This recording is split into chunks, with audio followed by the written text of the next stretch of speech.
Hey, welcome to this episode of I Don't Know Jack About Parenting. And today I'm going to talk about why I don't know jack about parenting. And that reason is because I am a man.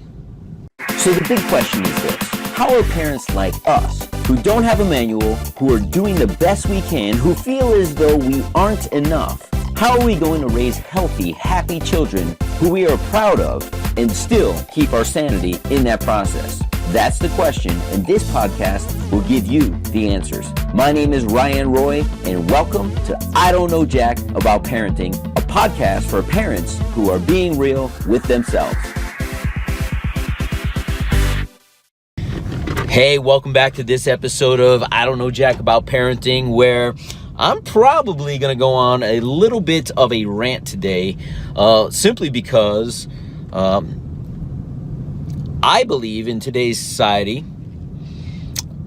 men's opinions around parenting is undervalued. Now, I'm going to go into why I believe that is the case. I'm going to tell you what also started or brought this podcast on is simply because I have neighbors that are foster parents. They are foster parents to 3 beautiful children that are all family. They're 6, 4, and 3. They've had them almost a year now, but they also got a baby just yesterday. And the baby coming into the home, you got to realize they're foster parents. They don't have any of their own. And it's one thing to take on kids that can walk and talk and are potty trained. It's another thing to have to cater to an infant while still catering to them. And just yesterday, I was talking to somebody before they got the baby, and I was like, I want to go over and offer them some advice. Realize I am a extremely hands-on dad. So much so, did skin to skin in the when both of my children were born. I demanded it the second time around when my son was first born. I shared with the neighbor, I said, listen, do some skin to skin. For those of you who don't know, it'd probably be another podcast. You could Google skin to skin. There's so much that I've done purposefully for long-term benefit as a parent that I wanted to share with these people. And I was like, listen, you're getting this baby at its infancy. This is what you need to do. If he's circumcised, right, we need to take care of that area so it doesn't get infected. You don't know anything about an umbilical cord and how that is going to harden up and fall off and what you need to do to protect that. And I'm thinking of all these things that they're probably not going to know about. How many times the baby's fed, what to look for in the stool, how many times it should be wet versus poopy, the color of the poop, all these things that how would you know if you didn't have this experience? So I start running down a list of things like you guys need to know some of this stuff right now. Now I'm going to tell you where I think a man's opinion is undervalued, because I could almost get this from the mom, like, yeah, I'm listening, Ryan. I'm listening. Baby comes later on in the day. I'm out at the bus stop as we're picking up the kids, and she says to me, your wife was so helpful today. And I'm like, oh, wow, great. I'm glad that she was helpful. And I was like, what did she say? She let me know that I didn't need a bottle warmer and that I could serve the formula at room temperature. Like, okay, need to know, but that's the stuff I was giving her is long-term benefits. And like, if you don't do some of this stuff, you may feed the baby the water at room temperature, and that's good information to know, and obviously a necessity if they didn't know. I'm sitting here thinking, if you don't do the things I told you because you thought they were insignificant, you're going to be dealing with some problems. Like long-term problems. If you aren't doing skin to skin with this child, it doesn't understand or feel who you are as a parent emotionally. That baby on your bare skin, on your chest, is going to feel your love. But if you're always just picking it up and putting it down and you're not really connecting to this child, The child's not going to feel safe. If it's not feeling safe and it feels insecure, guess what it does? It cries. Baby's going to cry anyway, but you need to be the calming, soothing force. And I'm sitting there going, wow. I even said to somebody else, I was like, I really want to share a lot of things with these people. And I even said it, but I don't know if it's going to be well received because I'm a guy. I'm not a mom. And I think moms receive information from moms, and dads like, how much does he know? Or he's just completely oblivious. I don't know. I'm not saying they are or they aren't. What I'm saying is I'm going to give you a few examples of how society doesn't allow men to have a voice when it comes to a parenting role. And that's why I don't know jack about parenting, but I'm going to tell you what. Women are unaware of how they castrate, yep, I said it, castrate men in this parenting role. I'm going to tell you how doctors do it too. I remember my wife in this last pregnancy, I was showing up to every doctor visit because she was a high risk, over 40 years old. We had some complications and a couple miscarriages. So very high risk, and she was like at the doctor every week, and I'm there with her because if anything happened, I didn't want her to be her emotional support because we had gone through this before. So get there, and on like the third or fourth doctor visit, mind you, the doctor never asks me questions. The doctor acts like I'm not in the room. The doctor is sitting there up my, this is not a children's podcast. He's sitting there shoving things up my wife's vagina, looking for things, right? Act like I'm not even there. And then one day he looks at her as he's in that area and he says, so what is it that your husband does that he can make all these doctor visits? And I was like, Doc, I'm right here. Why don't you just ask me?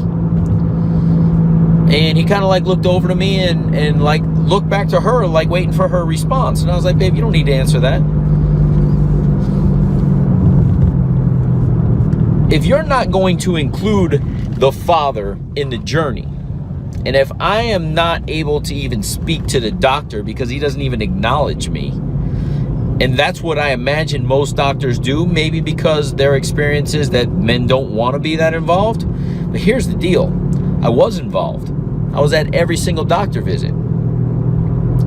Society, it starts at the doctor. Oh, we're pregnant. Let's go to the doctor. Doctor doesn't include me. Oh, babe, what's going on? Oh, I just talked to my sister about this. She told me X, Y, Z. Oh, well, it's nothing you'd be interested in anyway. Next thing you know, everywhere the dad goes, guess what happens? People are saying that, hey, your opinion isn't valued. Hey, there's a baby shower. You can show up because you got to put the presents in the car, but it's all going to be girls' games and this and that and the other, but I'd like you to be there. But nobody says, hey, are you excited? What's your plan? Because it's a bunch of women, and they're all focused on her because she has the belly. Then you get to the birth and going back to skin. Here they are. Nurses, doctors will tell you, Dad, you don't need to do anything. We got everything covered. So you're sitting there wanting to be, you could cut the cord, right? We want you to feel a little bit important. You could cut the cord. You're used to cutting shit, right? Sorry. And you get there and they're like, the only thing you're going to do, and I remember being there. My wife's pushing. My wife's about to give up. Doctor looks at her. Now, I'm an involved dad. And I let them know. I'm looking at, what are you looking at on the screen? I want to know what's going on because the nurses are coming in and out. And she's telling me. Even my wife is like, why are you asking all these questions? Because I want to know. My baby is inside of you. They're monitoring it. It's about to come out.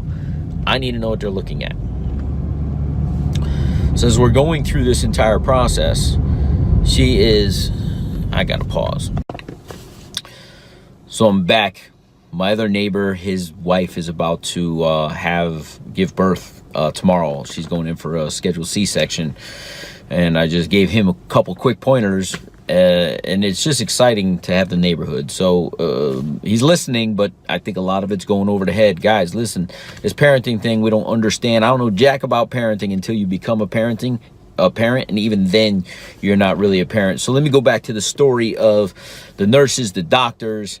I'm asking a lot of questions, they're answering, but like, okay, there's an involved dad, but let's hope he doesn't pass out like half the dads do, or he doesn't panic, or he doesn't freak out. So we're in labor at this point, and I'm looking at what's going on, and my wife is struggling, and she's ready to give up, and the baby's crowning, and the baby's almost here. And I remember just the doctor pause, and I was like, Doc, I got this.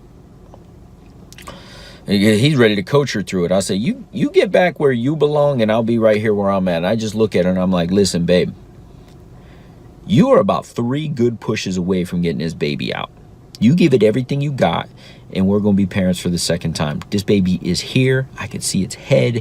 We're excited, and I know you can do anything, and I know you got this. So let's do this.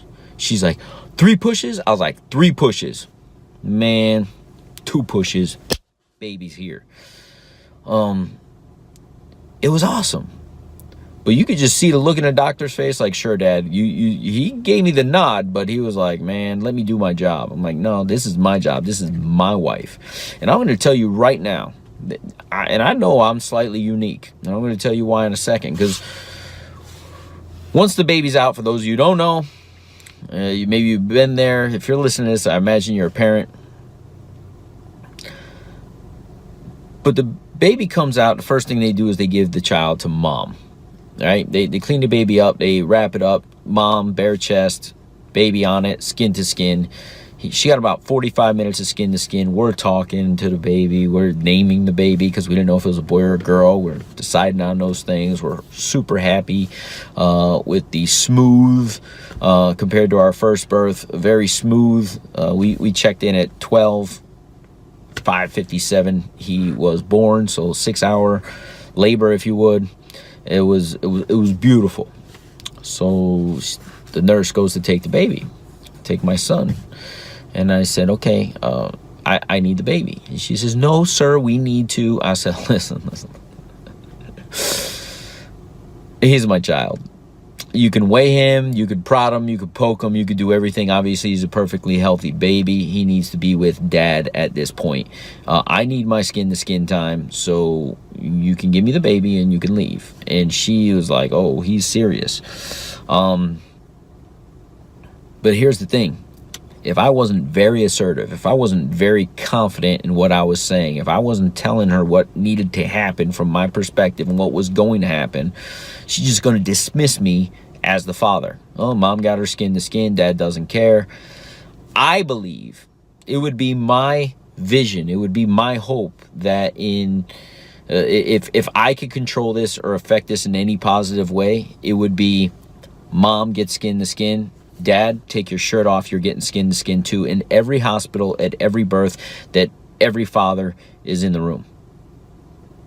That would be my wish, and that would be a movement I would like to see.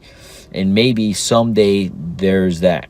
Because I'll tell you this, another nurse walked in. She says she had been working for that particular hospital only 6 months, but she'd probably seen, almost 100 births at that point. She said I was only the second father she had witnessed doing skin to skin. She witnesses 3 to 4 births a day for 6 months, and I was the second father that she saw doing skin to skin, so much so she asked if she could take a picture of it. And that picture is in chapter 2 of my book, Be the Dad That You Wish You Had. Society is telling men that you're unimportant in the parenting as a parent and as a role as a parent. They're putting everything on mom. It goes to the point where visitors came. Everyone's focused on mom and baby. I didn't even need to be in the room. The only thing I was good for, even from my wife's perspective, she didn't share this, her actions, and it was, hey, can you go get me something to eat? Hey, can you go, make sure that the parking's taken care of? Like, demand things to do. I'm like, no, I'm feeding the baby. Give me the baby. You don't have to do that. I want to feed the baby. I need to feed the baby. I need to bond with my child. This is me asking and being told, no, you don't have to do that. This is me wanting, I'll change the diapers. No, I got it covered. This is me telling the nurse, hey, let me change no, we'll take it. You know, you're going to be changing enough diapers. No, I'll change my son's diapers. Okay. I don't care. I don't care that you're here. There's going to be a time you're not. And frankly, I'm okay with changing diapers. But nurses, doctors, parents, friends, family, everybody ignores the dad. So when a dad actually has a perspective, and when a dad has an opinion, and when a dad wants to give the information, if you're ignoring dads the entire time, why are you going to ignore when he offers? Because you don't value him. So you may think dads don't know jack about parenting or anything about this process, but I'm here to tell you that there are dads, and it goes way back to when they made a movie about Mr. Mom, right? There are dads that take care of all these duties, and they do them beautifully. And society, and moms, and doctors, and nurses, and even going to his 3-month checkup. The doctor kept telling my wife, you know, oh, he's beautiful, he's perfect. The only concern I have is he's a little underweight. And you know, when a doctor says something to you about your child, you know, you take that to heart, like, oh, I need to feed him more. She's like, I'd like to see his weight up, to a point where she started feeding him too much, right? I was like, he's fine, don't worry about it. The doctor said, started feeding him so much that guess what? He got acid reflux or reflux and started spitting it up and throwing up, and then he lost more weight because we're trying to force feed a child. Child was getting what it needed, but because a dot on a screen, the doctor says this. So guess what? At the next checkup, guess who went and had a conversation with the doctor? I was like, hey, don't take any time off work, you know. I'll bring the baby. And the same thing. He's perfectly healthy. The only concern I have, and I'm going to be blunt, guys, is listen, this is your baby. You do your research. You do what's right. I'm there with the baby all day long. She's checking him for 5 minutes. And my only concern is he's a little underweight. If you look at this curve, this is a population of 10,000, 50,000, 100,000 kids in this country, and he's a little underweight. I'm a numbers guy. I'm going to share with my thought that I share with the doctor. I said, Doc, that's great. Do you know how many people are on that? That's the average in this country. Last I checked, this country is full of obese people. People who overeat, which I assume they overfeed their children also. So you're giving me statistics based on a country or society who is overweight and tends to overfeed their kids. So for me, if he's below that, that's actually a good thing, because as you could see, my wife, myself, and our 7-year-old son, which you've been taking care of for the last 6 years, is perfectly healthy at a very healthy weight. He's a thin kid, and we're a thin family. So stop telling my wife that he is underweight based on our society today, because to us, he's perfect. You keep saying he's perfect, leave it at that, because my wife tends to want to overfeed him because of your words. And last time we did that, we got on drugs for the acid reflux. I don't believe in drugs. My wife doesn't believe in drugs, but we had to combat something you said based on our actions after what you said, and I'm not going to do that anymore. So unless there's something really relevant other than that dot on the screen, I want you to know that we got this covered. I don't know jack about parenting, right? But I know something about life. I know something about what I've read. I know something about my intuition. I know my child that I spend all day with, every day for months, way better than a doctor looking at a blip on a screen and checking their ears and their mouth and their nose. Go with your gut, but you can't go with your gut if you don't have any basis.